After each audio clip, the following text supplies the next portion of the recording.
तुम्हाला वाटत असेल की एक काळा धागा कोणाचा जीव कसा घेऊ शकतो, पण आज मी तुम्हाला जे रहस्य सांगणार आहे ते ऐकून तुमच्या अंगावर शहारे येतील. आज आपण जाणून घेणार आहोत की काळा दोरा कधी रक्षकापासून भक्षक बनतो आणि सर्वात महत्त्वाची गोष्ट म्हणजे 99% लोकांना माहीत नसते की ती म्हणजे हा दोरा काढण्याचा गुप्त आणि योग्य नियम काय असतो. जर तुम्ही चुकूनही तो चुकीच्या पद्धतीने कापला किंवा फेकून दिला तर त्या दोऱ्यात कैद असलेल्या वाईट शक्ती थेट तुमच्यावर हावी होऊ शकतात. तो रहस्यमय उपाय काय आहे तो मी तुम्हाला पुढे सांगणार आहे, पण त्याआधी हे समजून घेणे गरजेचे आहे की हा दोरा काम कसा करतो. काही वर्षापूर्वीची गोष्ट आहे. बनारसच्या एका छोट्या गावात राहणाऱ्या रमेश नावाच्या व्यक्तीने एका तांत्रिकाच्या सांगण्यावरून आपल्या उजव्या पायाला काळा दोरा बांधला होता. त्याला व्यापारात सतत तोटा होत होता आणि कुणीतरी त्याला सांगितले की हा दोरा त्याला प्रत्येक वाईट नजरेपासून आणि काळ्या जादूपासून वाचवेल. दोरा बांधल्यानंतर काही दिवसांनंतर रमेशचा व्यापार अचानक वाढू लागला. त्याच्याकडे पैसे येऊ लागले आणि सर्व काही खूप चांगले होऊ लागले. पण एके दिवशी अंघोळ करताना रमेशचा तो दोरा कुठल्या तरी वस्तूत अडकून तुटला. रमेशने काहीही विचार न करता तो तुटलेला दोरा उचलला आणि घराबाहेर कचऱ्यामध्ये फेकून दिला. त्याला वाटले की दोरा तुटला आहे तर आता त्याचा काय उपयोग आहे, पण त्याला हे माहीत नव्हते की त्याने आपल्या आयुष्यातील सर्वात मोठी चूक केलेली आहे. त्याच रात्रीपासून रमेशच्या घरी विचित्र घटना घडू लागल्या. रात्रीच्या अंधारात त्याला कुणाच्या चालण्याचे आवाज ऐकू येऊ लागले. त्याचा व्यापार जो आकाशाला भिडला होता तो अचानक कोसळला. रमेश गंभीरपणे आजारी पडला आणि कोणताही डॉक्टर त्याच्या आजाराचे कारण शोधू शकत नव्हते. त्याची अवस्था इतकी खराब झाली की तो मृत्यूच्या उंबरठ्यावर पोहोचला. शेवटी रमेशसोबत असे का झाले याचे उत्तर आपल्या प्राचीन वेदांमध्ये आहे. तंत्रशास्त्रात दडलेले आहे. काळा धागा, काळा रंग भगवान शनिदेव आणि कालभैरव यांचे प्रतीक मानले जातो. जेव्हा आपण मंत्रांनी सिद्ध केलेला काळा दोरा परिधान करतो तेव्हा तो दोरा आपल्या भोवती एक संरक्षण कवच तयार करतो. हे संरक्षण कवच कोणतेही नकारात्मक ऊर्जा, वाईट नजर किंवा काळी जादू आपल्या शरीरावर प्रवेश करू देत नाही. पण हा दोरा त्या वाईट शक्तींना नष्ट करत नाही, तर त्यांना स्वतःमध्ये शोषून घेतो. तुम्ही त्याला स्पंजसारखा समजू शकता, जो सकाळी घाण स्वच्छ मध्ये स्वतःमध्ये ओढून घेतो. जेव्हा रमेशने तो दोरा कोणताही नियम न पाळता कचऱ्यात फेकला, तेव्हा त्या दोऱ्यात कैद असलेली सर्व नकारात्मक ऊर्जा अचानक मुक्त झाली आणि कारण रमेशनेच तो दोरा परिधान केला होता, ती सर्व ऊर्जा थेट त्याच्यावर आणि त्याच्या जीवनावर हावी झाली होती. म्हणूनच तंत्रशास्त्र दोरा धारण करण्यापेक्षा तो काढण्याच्या नियमावर अधिक भर दिला जातो. मी तुम्हाला तो गुप्त नियम नक्की सांगणार आहे, कारण तोच या संपूर्ण माहितीचा सर्वात महत्त्वाचा भाग आहे. पण त्याआधी तुम्हाला हे जाणून घ्यावे लागेल की कोणत्या लोकांनी काळा दोरा अजिबात परिधान करू नये. ज्योतिषशास्त्रानुसार काही राशी अशा असतात ज्यांच्यासाठी काळा रंग वर्ज्य मानला जातो. जर तुमची रास मेष किंवा वृश्चिक असेल तर तुम्ही खूप सावध राहण्याची गरज आहे. मेष आणि वृश्चिक राशीचा स्वामी मंगळ ग्रह आहे. मंगळदेव आणि शनिदेव यांच्यात वैरभाव मानला जातो. जेव्हा या राशींचे लोक काळा दोरा घालतात तेव्हा त्यांच्या जीवनात मंगळ आणि शनी यांचा संघर्ष सुरू होतो. त्यामुळे व्यक्तीच्या स्वभावात राग वाढतो, तो चुकीचे निर्णय घेऊ लागतो आणि त्यांच्या जीवनात अपघातांची शक्यता खूप वाढते. जर तुम्ही या राशींपैकी असाल तर आणि तुम्ही काळा दोरा घातला असेल तर तो काढण्याचा विचार करायला हवा. पण थांबा, अजून तो काढू नका, कारण योग्य पद्धत माहीत नसताना त्याला हात लावणेही धोकादायक ठरू शकते. चला आता बोलूया की काळा दोरा घालताना कोणत्या चुका करू नये. बरेच लोक बाजारातून कुठलाही साधा काळा दोरा आणतात आणि तो आपल्या हातात किंवा पायात बांधतात. ही सर्वात मोठी चूक आहे. मंत्रांनी सिद्ध न केलेला दोरा फक्त एक साधा सुताचा तुकडा आहे. तो तुमचे कोणतेही संरक्षण करू शकत नाही. उलट काळा रंग असल्यामुळे तो नकारात्मक शक्तींना तुमच्याकडे आकर्षित करू शकतो. नेहमी लक्षात ठेवा, काळा दोरा भैरवनाथाच्या मंदिरातून आणलेला असावा किंवा शनी मंदिरातून. तो शनिवारी किंवा मंगळवारी या दिवशी परिधान करावा. धाग्यात नेहमी 9 गाठी मारल्या पाहिजे. या 9 गाठी आपल्या शरीरातील 9 द्वारांचे आणि नवग्रहाचे प्रतीक असतात. प्रत्येक गाठ मारताना भगवान शिव किंवा भैरव बाबा यांचे स्मरण करावे. एकदा तुम्ही हा दोरा परिधान केला की तुम्ही मांस आणि मद्य यापासून पूर्णपणे दूर राहिले पाहिजे. जे लोक काळा दोरा घालून दारू पितात किंवा चुकीचे कृत्य करतात त्यांना शनिदेवांच्या भयंकर कोपाचा सामना करावा लागतो. त्यांचे जीवन दुःखाने भरून जाते. मी तुम्हाला मध्य प्रदेशातील एक प्रसिद्ध मंदिरातील घटना सांगतो. तिथे एक व्यक्ती आला होता ज्यांच्या हातात अनेक काळे दोरे बांधलेले होते. त्याने गळ्यातही एक जाड दोरा घातला होता. तो व्यक्ती मंदिरातील पुजाऱ्याकडे गेला आणि रडू लागला. त्याने सांगितले की जेव्हापासून त्याने हे दोरे घातले आहे तेव्हापासून त्याच्या घरात कोणी ना कोणी नेहमी आजारी असते. पुजाऱ्याने नीट पाहिले असता त्यांना आढळले की त्या व्यक्तीने काळ्या दोऱ्यांसोबत त्याच हातात एक लाल दोराही बांधला होता. ही आणखी एक मोठी चूक आहे जी लोक अनेकदा करतात. शास्त्रामध्ये स्पष्टपणे सांगितले आहे की जेव्हा तुम्ही भगवान शनिदेव किंवा भैरव बाबांचा काळा दोरा घालता तेव्हा त्यांच्यासोबत दुसऱ्या कोणत्याही रंगाचा दोरा जसे की लाल, पिवळा किंवा केशरी घालू नये. असे केल्याने दोऱ्याच्या शक्ती एकमेकांशी टकराव करतात आणि त्यांचा पूर्ण परिणाम उलटा होतो. हे अगदी तसेच आहे जसे तुम्ही एका मान्यात 2 तलवारी ठेवण्याचा प्रयत्न करत आहात. पुजाऱ्यांनी त्वरित एक विशेष अनुष्ठा करून त्याचे दोरे काढले आणि तेव्हाच त्या व्यक्तीच्या जीवनात शांती आली. अनेक लोकांना माहीत नसते की काळा दोरा राहू आणि केतू सारख्या छायाग्रहांच्या दुष्परिणामांना थांबवण्यासाठी एक अचूक उपाय आहे. राहू आणि केतू यांचे स्वतःचे कोणतेही भौतिक शरीर नसते. यात अदृश्य शक्ती आहे ज्या थेट माणसाच्या मेंदूवर आणि त्यांच्या विचारांवर आक्रमण करतात. जेव्हा एखाद्या व्यक्तीवर राहू हावी होतो तेव्हा तो माणूस भ्रमात जगू लागतो. त्याला सर्वत्र कटकारस्थान दिसू लागते आणि तो आपल्या लोकांशीही भांडू लागतो. केतू माणसाला अध्यात्मापासून दूर करतो आणि त्याला भयंकर मानसिक वेदना देतो. अशा वेळी मंत्रसिद्ध केलेला काळा दोरा एका अँटेनासारखा काम करतो. हा दोरा राहू आणि केतू यांच्या अदृश्य तरंगांना तुमच्या शरीरात प्रवेश करण्यापूर्वी थांबतो. पण येथे एक गोष्ट समजून घ्या.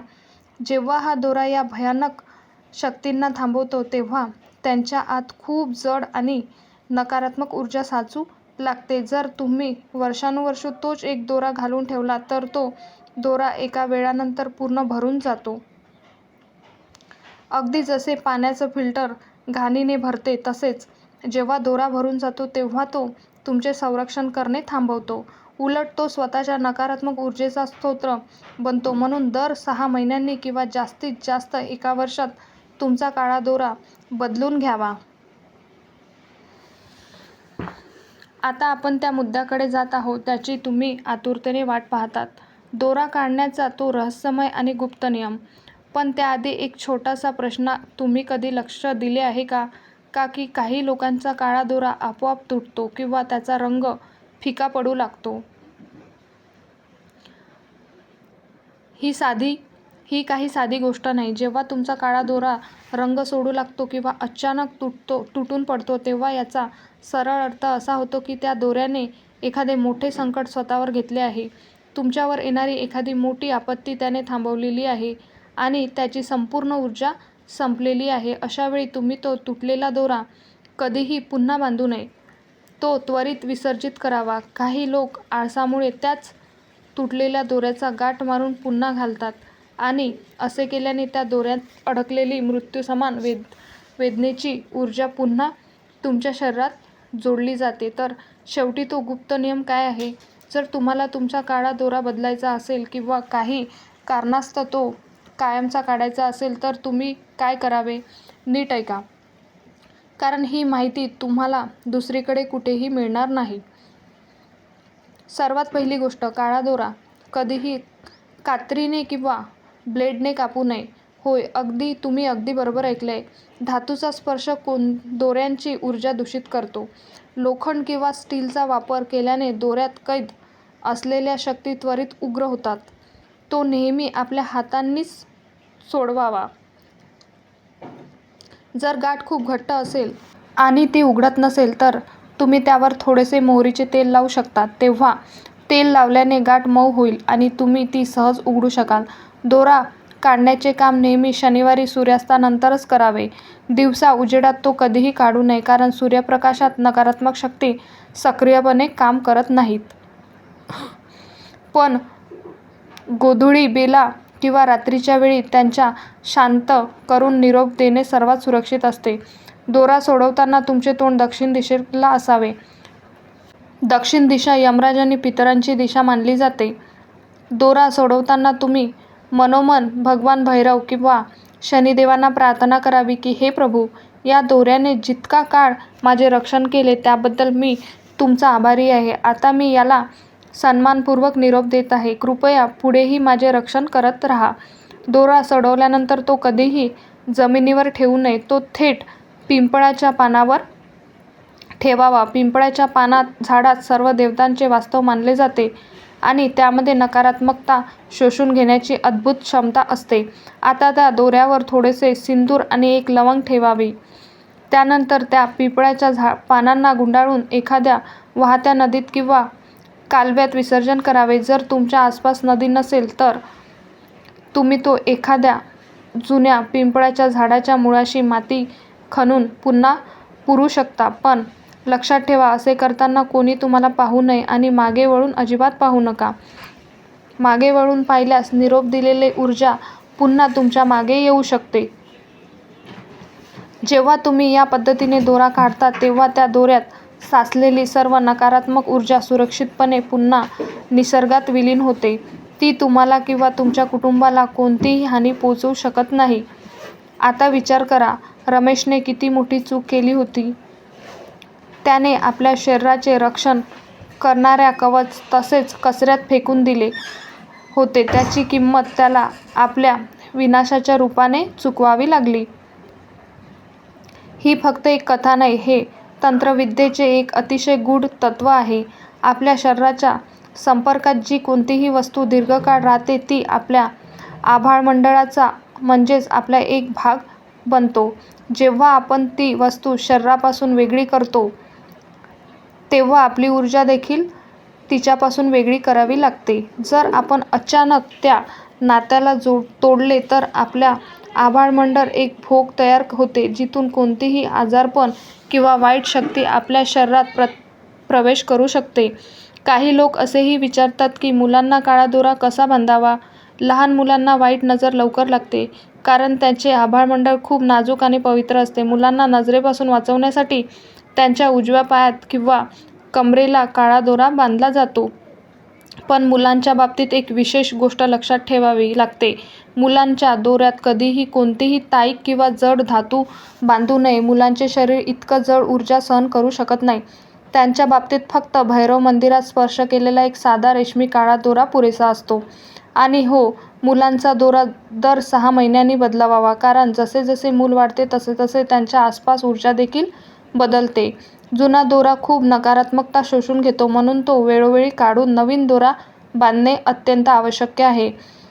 काढण्याचा नियम मुलांच्या दोऱ्यांसाठी अगदी तसा असेल जो मी तुम्हाला आत्ताच सांगितलेला. महिलांसाठी काळा दोरा काही विशेष नियम आहे. महिलांनी नेहमी आपल्या डाव्या पायात काळा दोरा बांधावा. डावा भाग चंद्रनाडीचा असतो, जो शीतलता आणि शांततेचे प्रतीक आहे. जेव्हा आपला डावा पायात काळा दोरा बांधला तेव्हा त्याच्या शरीरात हार्मोन्स संतुलन टिकून राहते आणि त्यांच्याभोवती एक मजबूत संरक्षण कवच तयार होते. गर्भवती महिलांसाठी तर हा दोरा अभेद्य कवचासारखे काम करतो, जो गर्भवती बाळाला प्रत्येक बाह्य वाईट नजरेपासून वाचवतो. पण मासिक पाळीच्या काळात महिलांनी त्या दोऱ्यांना विनाकारण हात लावू नये आणि त्या काळात नवीन दोरा देखील घालू नये. हा काळ शरीराच्या अशुद्धीचा मानला जातो आणि या काळात कोणत्याही पवित्र किंवा मंत्रसिद्ध वस्तूला वारंवार स्पर्श केल्याने तिची ऊर्जा कमी होते. आणखी एक अतिशय गूढ रहस्य आहे जे मी आज तुमच्यासमोर उघड करू इच्छिते. तुम्ही कधी स्मशान घाटाजवळून जाताना एखादे विचित्र घबराट किंवा जडपणाची भावना अनुभवली आहे का? जेव्हा आपण स्मशानासारख्या ठिकाणी जातो तेव्हा तिथे अनेक अतृप्त आत्मा आणि नकारात्मक ऊर्जा फिरत असतात. जर तुम्ही तुमच्या शरीरावर मंत्रसिद्ध केलेला काळा दोरा धारण केला असेल तर तो दोरा स्पर्किंग प्लगसारखे काम करतो. तो त्या ऊर्जांना तुमच्या शरीरात प्रवेश करण्यापूर्वी भस्म करून टाकतो. म्हणूनच पूर्वीच्या काळात लोक जेव्हा एखाद्या अंत्यसंस्काराला जात असत तेव्हा ते आपल्या गळ्यात किंवा मनगटात एक काळा दोरा नक्की बांधत असत. पण घरी परत आल्यावर तो दोरा काढून आगीत जाळणे आवश्यक होते. हा नियम आजही तितकाच प्रभावी आहे. जर तुम्हाला एखाद्या अशा ठिकाणी जावे लागले जिथली ऊर्जा तुम्हाला भयानक किंवा नकारात्मक वाटते तर एक काळा दोरा आपल्या खिशात किंवा मनगटात ठेवा आणि घरी आल्यानंतर तो घराच्या बाहेर एखाद्या सुरक्षित ठिकाणी जाळून टाका. तो दोरा सर्व संकटांना स्वतःसोबत राख करून टाकेल आणि तुमच्या घरात कोणतीही वाईट शक्ती प्रवेश करू शकणार नाही.